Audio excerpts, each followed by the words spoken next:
The doors of an elite girls' boarding school may seem like the entrance to a world of discipline, academic excellence, and strict rules, but behind those walls, another world exists, one filled with secrets, betrayals, and a double life that no one ever talks about.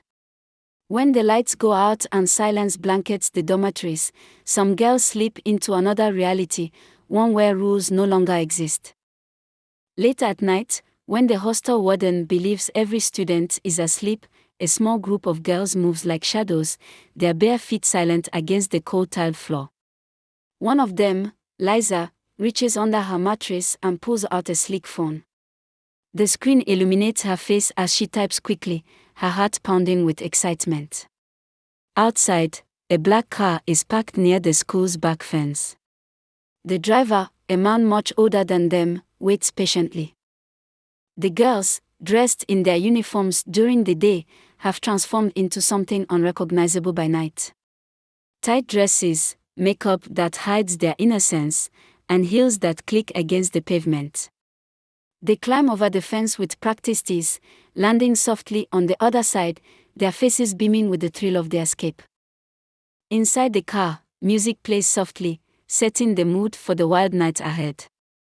Liza and her friends giggle as they sip from small bottles handed to them by the driver. By the time they reach their destination, a private club hidden from prying eyes, they are ready to let loose. The flashing lights, loud music, and flowing drinks erase all thoughts of school and rules. Here, they are not students but young women living on the edge, enjoying a world that their teachers and parents would never imagine them being a part of. Men in expensive suits smile at them, offering drinks and whispers of promises that make them feel important. The money exchanged is more than what some of their parents earn in months, and it flows effortlessly into their hands. For some, it is the thrill that keeps them coming back, for others, it is survival. One of the girls, Tosha, has no one sending her money.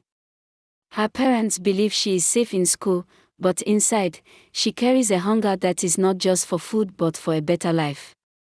When Liza first introduced her to this secret life, she hesitated, but the allure of comfort, the ability to buy whatever she wanted, and the chance to feel powerful made her give in. The group expands as word spreads through the hostel corridors. Some girls join out of curiosity, others because they are tired of struggling. The system is simple: sneak out at night, party, entertain, and return before dawn. Liza, being the mastermind, ensures they never get caught. She sets rules: always return before 5 a.m., never talk about it in school, and never, ever get emotionally attached. But rules are meant to be broken. One night, Tosha fails to return on time. As the sun rises, panic sets in. The girls wait for her in the hostel, their breaths held in fear. When she finally sneaks in, her eyes are filled with tears, her dress torn. Something went wrong. She refuses to speak, curling up in bed, shaking. The glamour of their secret life begins to fade. Some girls whisper about quitting, but Liza convinces them that one bad night does not mean the end. But it does mark the beginning of something darker.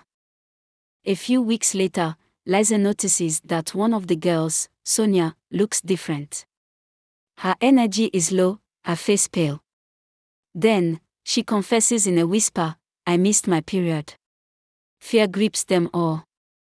Pregnancy in a boarding school is a death sentence not just for the girl but for everyone involved. Liza acts fast, calling one of her contacts.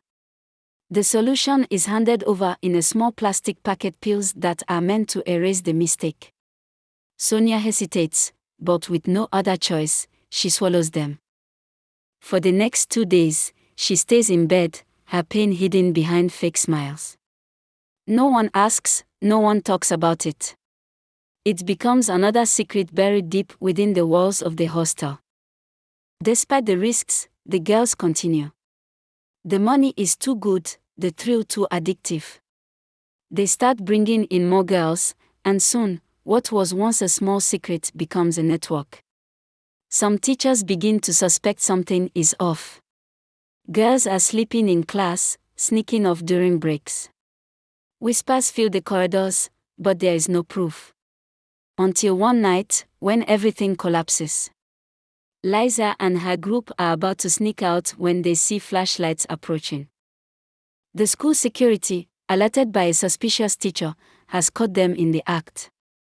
Screams fill the air as they run, but there is no escape. One by one, they are caught and dragged back inside. The next morning, the entire school is buzzing with rumors. The once respected girls now sit in the principal's office, their fate uncertain. Parents are called, tears are shed, and punishments are handed down. Some girls are expelled, others are suspended. But the damage is done. The secret life is no longer a secret. As they pack their bags, the reality of their choices sinks in. The thrill is gone, replaced by regret and shame. Liza, once the queen of the hostel, now walks out with her head down, her future uncertain. But as she steps outside the gates, she knows one thing: this is not the end. The world outside the school is waiting, and she is not ready to stop playing the game. The gates of St. Catherine's boarding school stood tall and imposing, separating the world outside from the lives of the girls inside. To outsiders, it was a place of discipline, academic excellence, and a bright future, but within those high walls, a different reality unfolded, one filled with secrets, alliances, betrayals, and silent struggles. New students often arrived with nervous excitement, their trunks packed with fresh uniforms, storybooks, and letters from home. Among them was Olivia, a bright and eager girl who had dreamed of studying in a prestigious school. She was quiet, well-mannered, and determined to make her parents proud. On her first day, she was assigned a bed in dormitory B, sharing the space with a mix of seniors and juniors. The older girls eyed her curiously, some with amusement, others with calculated interest. She quickly learned that boarding school was more than just classes and dorm rules; it was a world of its own, where friendships were currency and alliances determined survival. The first few weeks were filled with routine early morning bells, hurried breakfast, long classes, and silent study hours. But as time passed, Olivia noticed things others didn't. The seniors had their own way of running things, often bending the rules in their favor. Lights out time was merely a suggestion for those who had the privilege of staying awake, whispering under their covers, or sneaking out to the common room where they exchanged secrets and smuggled treats.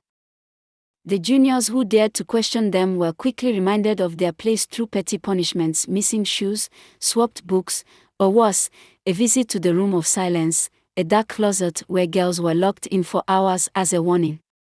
Olivia learned to keep her head down, but she wasn't blind to what was happening around her. There was a hierarchy that no teacher could control. The popular girls, led by Cassandra, a strikingly beautiful senior with a sharp tongue and a cruel streak, dictated the social order. She had a way of making everyone listen, whether through charm or fear. If she decided you were worth her time, you had a golden pass to safety, but if you crossed her, life could become unbearable. Olivia witnessed how some girls were forced into doing Cassandra's bidding, running errands, sneaking out to buy contraband snacks from town, even covering for her when she broke the rules. One girl, Nina, tried to resist, but within days, her favorite books were destroyed, her uniform went missing, and she found herself eating alone every meal. The message was clear: you either played along or suffered the consequences. The school had its fair share of scandals that never made it beyond the walls. Midnight escapades were common, where the daring ones climbed over the fence to attend parties in town. Some came back drunk, others with expensive gifts and stories of wealthy men who promised them glamorous lives. Not all returned unscathed.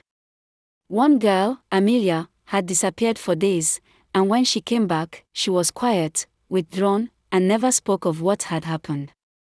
The rumors flew. Some said she had fallen into the wrong hands, others whispered she had been taken away and returned only after a secret deal was made. Olivia saw the sadness in Amelia's eyes, but no one dared ask her the truth.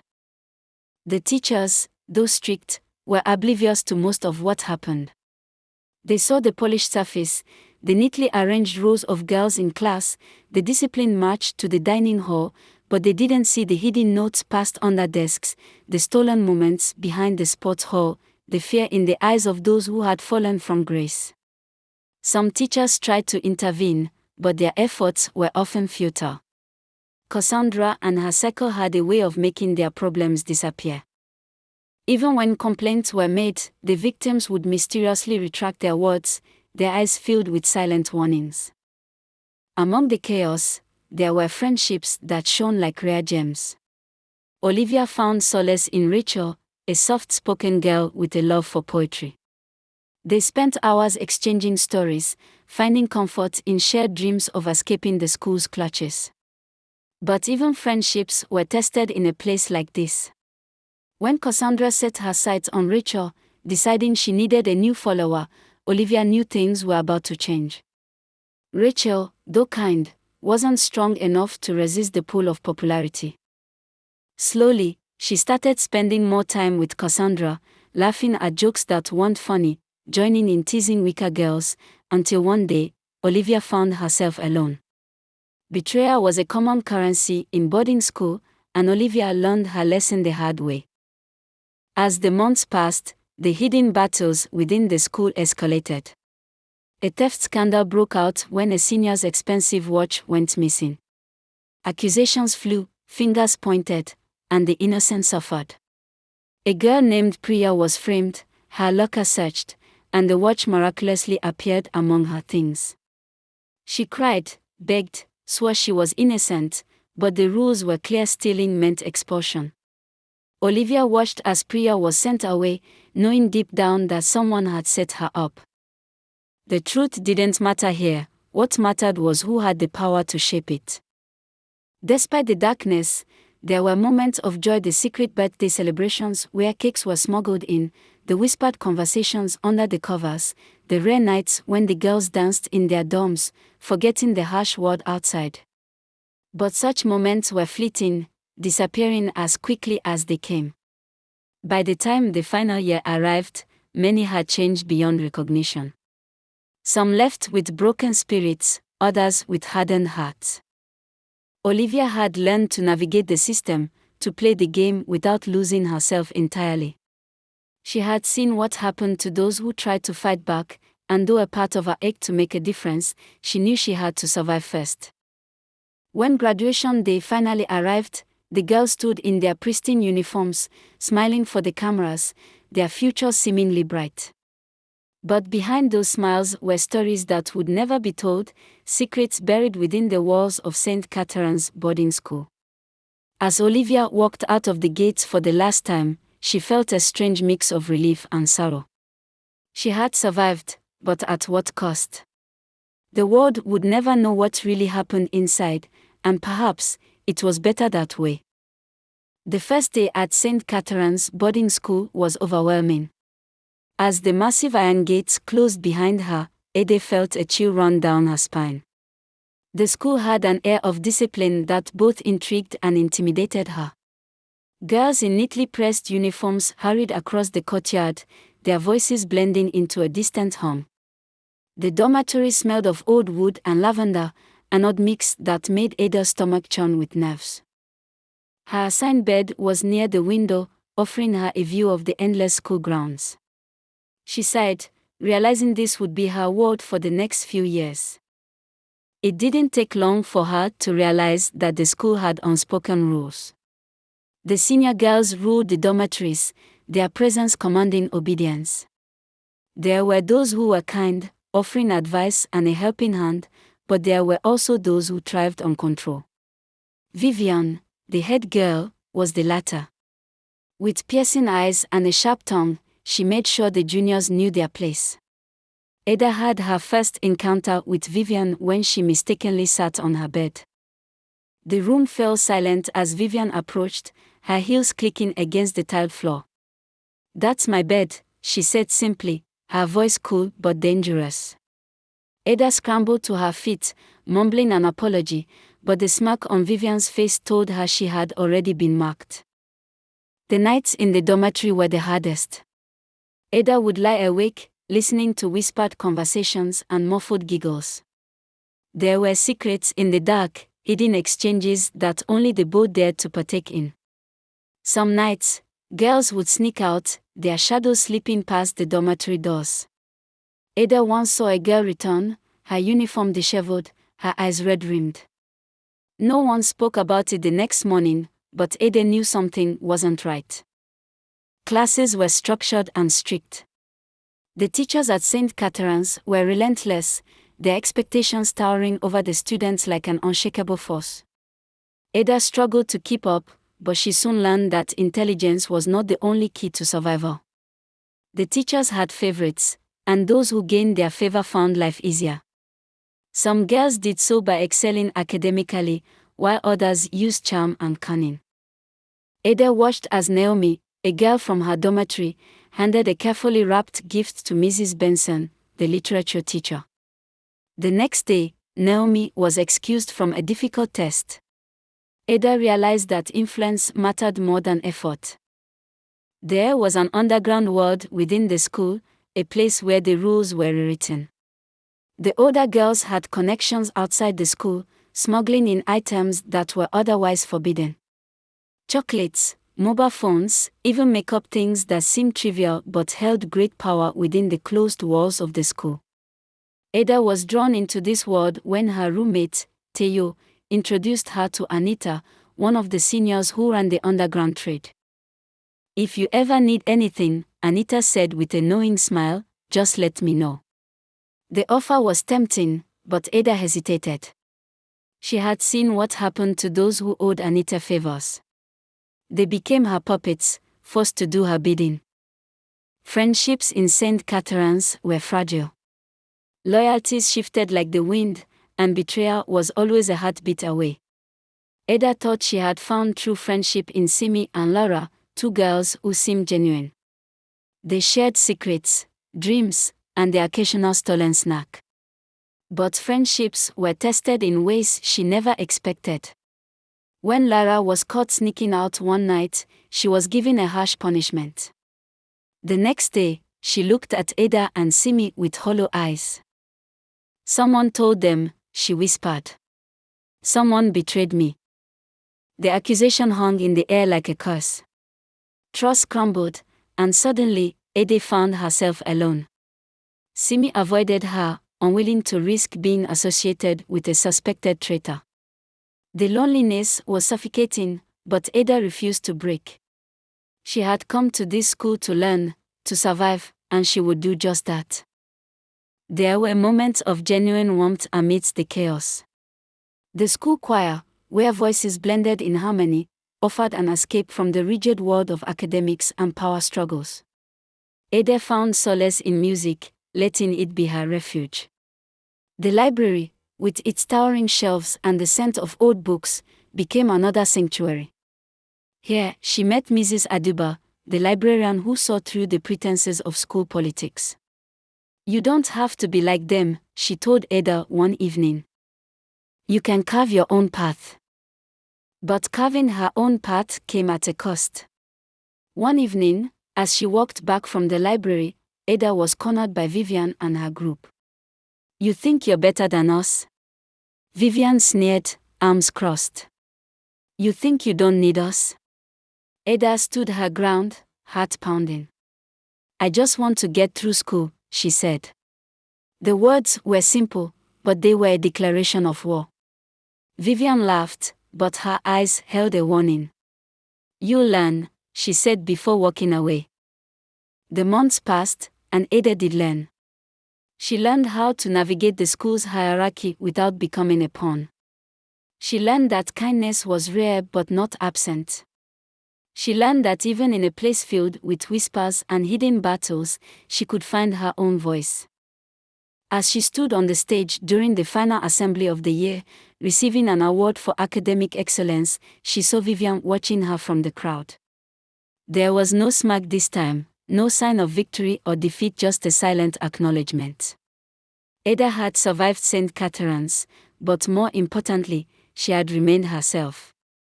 The gates of the school opened once more as students left for the holidays. As Ada stepped out, she knew she was leaving behind a chapter filled with lessons that could never be taught in a classroom. The world outside awaited, but St. Catherine's had already shaped her in ways she never expected. She had entered as a girl unsure of herself, but she was leaving as someone stronger, wiser, and ready to face whatever came next.